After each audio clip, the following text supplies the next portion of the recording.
Предоставление грантов в форме финансовой помощи для стимулирования инвестиций и создания рабочих мест из средств Фонда поддержки предпринимательства Грузии для развития новых бизнесов, стартапов, а также для поддержки существующих компаний. Ну, отсюда становится понятно, что основной акцент делается на экономическую активность и на создание дополнительных рабочих мест. То есть будут рассматриваться те проекты, которые предполагают создание дополнительных рабочих мест.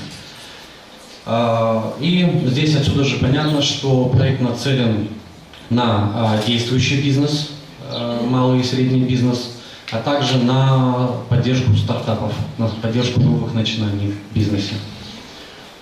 Целью проекта является создание новых рабочих мест и поддержка малых и средних предприятий в этой области. То есть то, о чем было сказано.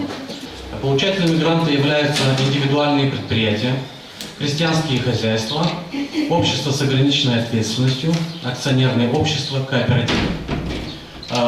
Если говорить о количестве грантов и максимальной сумме гранта, из презентации также видно, что планируется профинансировать 15 грантов на сумму до 200 тысяч лев.